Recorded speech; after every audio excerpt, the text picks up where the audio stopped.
Hi అస్సలాం వాలేకుమ్ నమస్తే నా అందరికి welcome back to Abdullah creations YouTube channel. ఎలా ఉన్నారు, బాగున్నారా?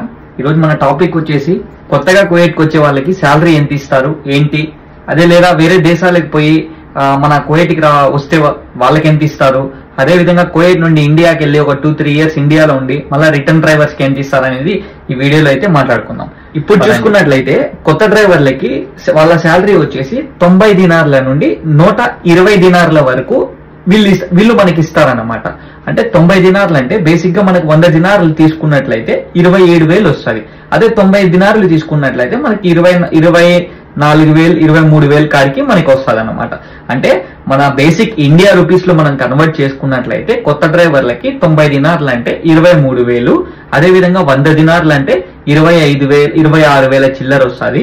అదే మనకి 120 దినార్లు అంటే 34,000 వరకు, అంటే 35,000 అనుకోండి. కొత్త డ్రైవర్లకి బేసిక్ గా శాలరీ వచ్చేసి 26,000 నుండి 34,000 వరకు ఇక్కడ వీళ్ళు కువైట్ అనేది ఇస్తారనమాట, కువైటీలు మనకి ఇస్తారనమాట.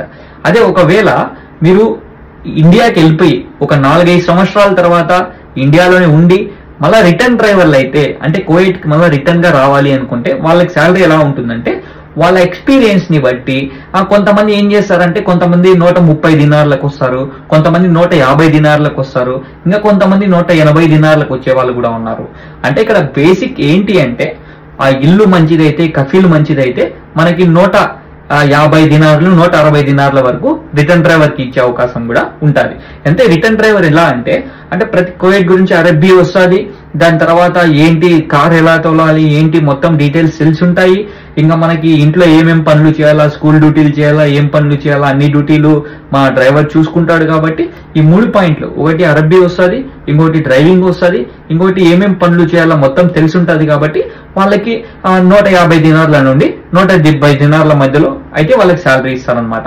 అంటే మనం మన ఇండియన్ రూపీస్ లో కన్వర్ట్ చేసుకున్నట్లయితే అప్రాక్సిమేట్లీగా ఒక 45,000 పైన నుండి ఒక 60,000 లోపల వరకు మనకి శాలరీ అనేది ఉంటుంది వాళ్ళకి బేసిక్ గా చూసుకున్నట్లయితే. ఇంకోటి ఫస్ట్ పాయింట్ ఏంటి అంటే వేరే దేశాలకు పోయి, అంటే like Saudi, Iran, Iraq, Dubai ఇలా పోయి మళ్ళీ కువైట్కి వస్తారు చూడండి, వాళ్ళకి ఎలా ఉంటా అంటే శాలరీ కొంచెం తేడా పీడాగా ఉంటుంది అనమాట. తేడా పీడా అంటే ఏంటి అంటే లైక్ వాళ్ళకి సేమ్ ఒక 160 దినార్ల నుండి 170 దినార్ల లోపలే ఉంటుంది వాళ్ళకు కూడా. ఎందుకంటే వీళ్ళ కువైట్ గురించి అరబ్ కంట్రీస్ లో పని చేసినారు, బట్ కువైట్ లో చేయలేదు కాబట్టి సో కొన్ని సార్లు వాళ్ళకు కూడా సేమ్ శాలరీ అనేది వీళ్ళు కువైటీలు అనేది ప్రొవైడ్ చేస్తారనమాట. ఇదే అండి డీటెయిల్స్ శాలరీస్ పరంగా చూసుకున్నట్లయితే. ఇప్పుడు కువైట్ లో ఏం జరుగుతుందంటే చాలా మంది డ్రైవర్స్ వాళ్ళు సర్లే మన ఇంట్లో కష్టం ఉంది కదా, వెళ్ళి ఒకసారి ఒక 2-3 సంవత్సరాలు చేసుకొని మన అప్పులన్నీ తీర్చుకుందాం అని వస్తారు. కానీ ఇక్కడికి వచ్చిన తర్వాత ఓన్లీ డ్రైవర్ పైనే కదా అని చూస్తే డ్రైవర్ పైన కాదండి, కువైట్కి వచ్చిన తర్వాత వాళ్ళు ఏం పని చెప్పినా చేయాలి. లైక్ చూడండి, కువైట్ వీళ్ళు ఇప్పుడు ఏం చేస్తున్నారంటే ఒక కొత్త ప్లాన్ అనేది క్రియేట్ చేసుకున్నారనమాట. అంటే బేసిక్ గా నాకుండే నాలెడ్జ్ ప్రకారం ఏంటి అంటే డ్రైవర్ గా అని తీసుకుంటున్నారు. డ్రైవర్ గా అని తీసుకున్న తర్వాత ఆ డ్రైవర్ దగ్గర వచ్చేసి దివానీ పని చేయించుకుంటారు, అంటే చాయ్ గవా ఇచ్చేది, ఎవరైనా పార్టీలు జరిగినప్పుడు ఆ పని. ఇంకోటి వచ్చేసి హౌస్ బాయ్. హౌస్ బాయ్ అంటే ప్రతి ఒక్కటి ఇల్లు తుడచడం, గేట్లు క్లీన్ చేయడం, గేట్లు తుడచడం, కాళ్ళు క్లీన్ చేయడం, మొక్కలకి నీళ్లు పట్టడం అలా చేయించుకుంటారు అనమాట. ఇంకొక 3వ పని ఏంటంటే డ్రైవింగ్ పని చేయించుకుంటారు. ఈ డ్రైవింగ్ లో కూడా వాళ్ళ పని చేయాలా, వాళ్ళ పిల్లల పని చేయాలా, వాళ్ళ తాతల పని చేయాలా, వాళ్ళ అవ్వల పనులు చేయాలా, ప్రతి వాళ్ళ బంధువుల పనులు చేయాలా, వాళ్ళ అందరి పనులు చేసిందే కాక వీళ్ళకి మేము తిట్లు కూడా తినాలన్నమాట. ఇట్లా ఉంటుంది.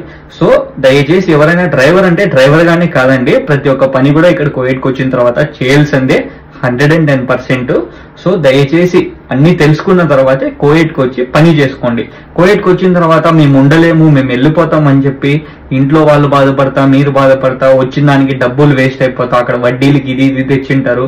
సో అలా చేసుకోవద్దండి. ప్రతి ఒక్క పనికి ప్రతి ఒక్క సైనికుడు సిద్ధానికి వెళ్ళేటప్పుడు నేను చచ్చిపోతానని తెలిసినా కూడా ఎలా అయితే వెళ్తాడో, అన్ని సిద్ధమయ్యి వెళ్తాడో, ఆ విధంగా మనం కువైట్కి వచ్చేటప్పుడు అన్ని చేయగలుగుతాం అని చెప్పుకొనే మనం రావాలి. బాత్రూమ్లు కడగాలన్నా కూడా కడగలసిందే. సో అలా ఉంటారు, అన్నిటికీ సిద్ధమయ్యే కువైట్కి రావాలి.